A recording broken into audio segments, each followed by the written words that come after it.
I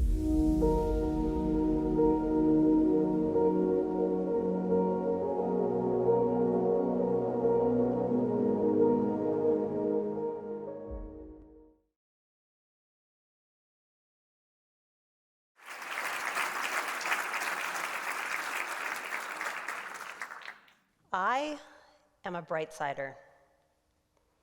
I catch myself doing it every day, trying to find the good. Some days it's really hard, especially lately. It can be hard to find the good. But my relentless optimism is how I find some light when I feel surrounded by darkness. So today I'm going to share 3 ways that I do that. But first I'm going to start with my why. So about 25 years ago, I was working at a management consulting firm, and I was based in New York City on a project. And the partner who was leading our team said she was going to take us out for a fancy dinner. So we were all excited. We couldn't afford a place like this on our own dime. So we were looking forward to the night. So she built it up and said she was going to make it fun and bring a book with her. She called it something about the secret language of birthdays. And it was going to reveal the day of the year that we had been born on. And she laughed, talking about a partner who was really difficult, who she had worked with on a prior project, and how they all got a chuckle when it was discovered that he was born on the day of the Dark Pragmatist. So the night of the dinner comes, I'm all excited, and we sit down. She pulls out her book, and she starts going around. And so she gets to one person, one of my friends, and she says they were born on the day of the visionary. That was a really good one. I was kind of jealous about that. So then next person, day of the trailblazer, she goes around the table. So she gets to me. She opens to the page, and she pauses. She didn't want to tell me that I, Julie Sullivan, had been born on the day of the Dark Pragmatist. What? I did not want to be born on the day of the Dark Pragmatist. I did not see that for myself. No. I may have had an existential crisis after this. It's a book, but it felt, was it written in the stars that I was meant to be this person? I asked my now husband, do you think I'm a dark pragmatist? Thankfully, he said no. So, that was a moment in time, and life moved on. I got married to that guy. He was an army guy, though, and so we moved a lot. Our life was wild. In our first 10 years of marriage, we moved 7 times. A lot of those were cross-country. We had 4 amazing kids, and they got to be really good at moving, too. I think any one of them can pack up a house, drop into a new place, meet new friends. Those days were wild. And in the middle of it all, I was diagnosed with thyroid cancer. And that stopped everything in its tracks. I was terrified. It put it all into perspective, though. And thankfully, I survived. We all did.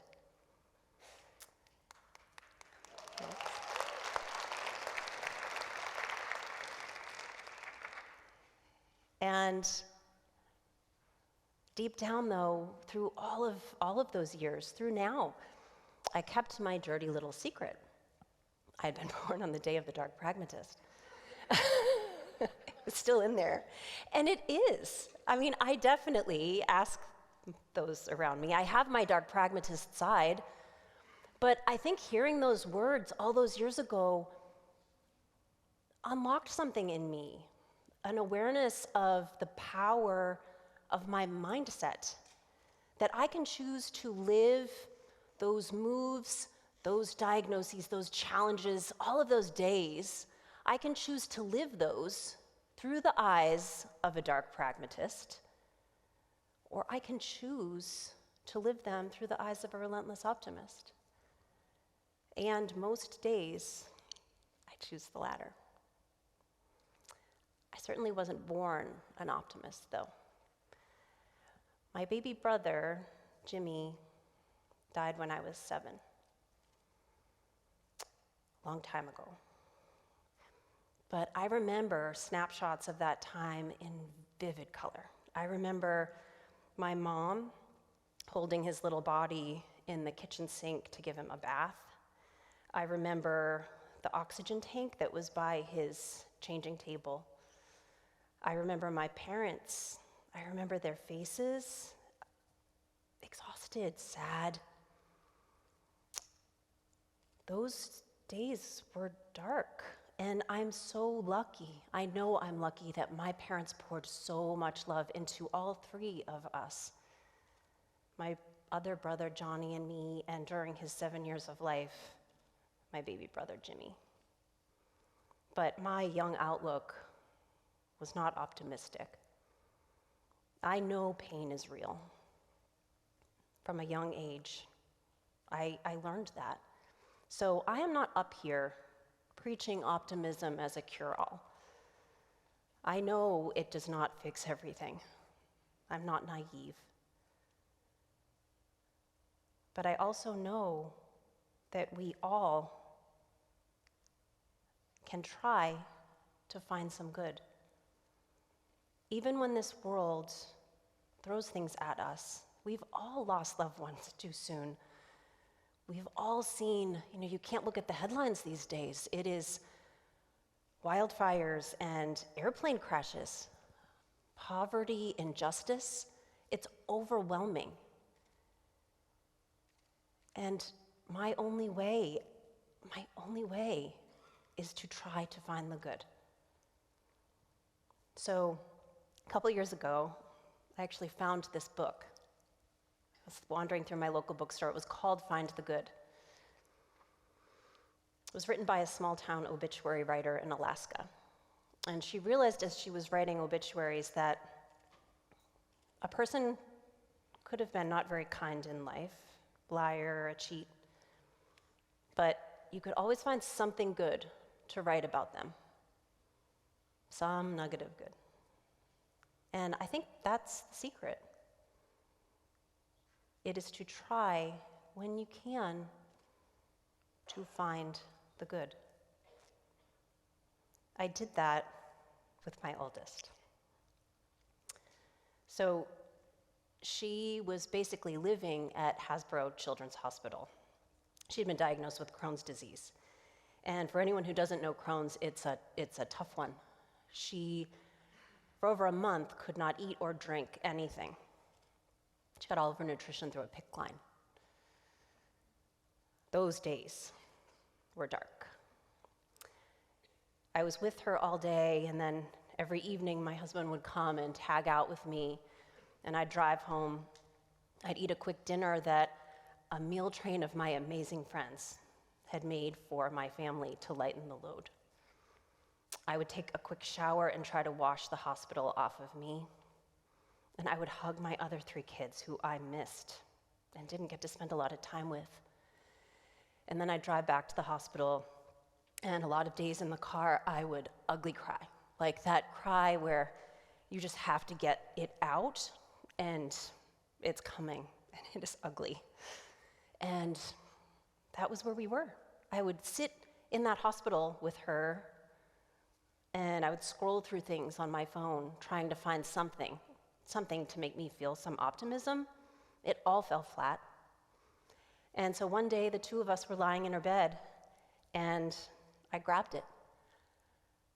We were watching pictures from the Chicago Marathon that had happened that day. And on a total whim, I looked at her and I said, "Do you want to run the Chicago Marathon next year?" And she said yes. I look back at that. We were runners, but like recreational runners. Like, I don't know where I thought that we were going to be able to do that. It was a desperate mother trying to pump some sunshine into the world. And it worked. That wisp of a girl looked at me with some light in her eyes that I had not seen in a while. She had some hope. And we did it.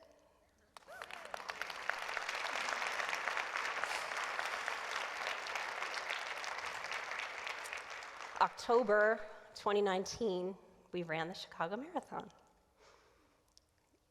We both crossed the finish line. I was about 15 minutes behind her, but who's counting? It's all good.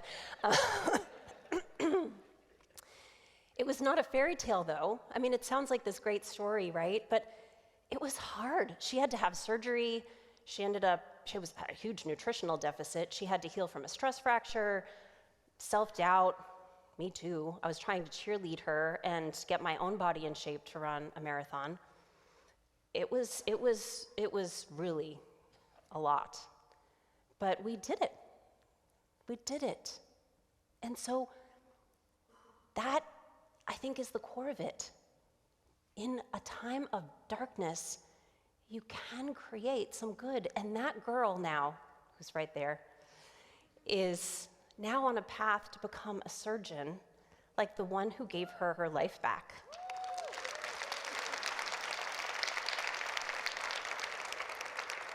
And she turned that pain, that adversity, into a grit and a passion that blow me away.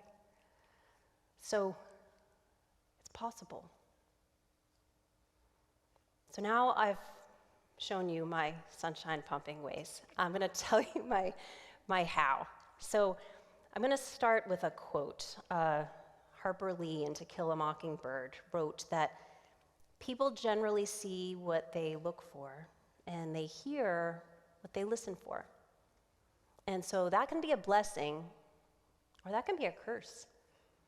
So my number one is to look for and believe in the good. There's an incredible body of research on the power of the mind. The placebo effect. So it's when someone takes a fake therapy and they think it actually works. So they believe that that fake therapy is real, and they actually feel less pain. Placebo is derived from Latin. I will please. What a superpower. You believe that you are going to feel less pain, and you actually feel less pain. I will please. Number two is to surround yourself with the people. So these are the change makers. They are the ones who don't just see a problem, but they are going out there day after day and trying to make it better. And I know that there are a lot of these people because I work with them.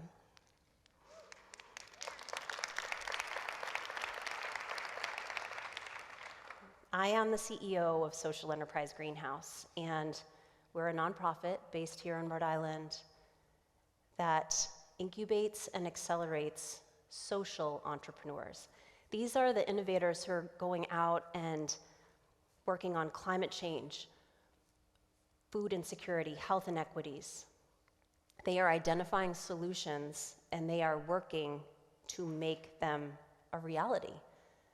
Talk about activating optimism. I get to work with these people every day. We aren't a literal greenhouse, but we are a figurative one. We are growing good. Growing good.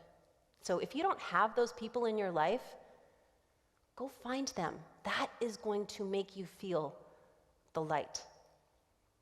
And if you don't know those people, call me, because I know a lot of them. And my number three is to start small.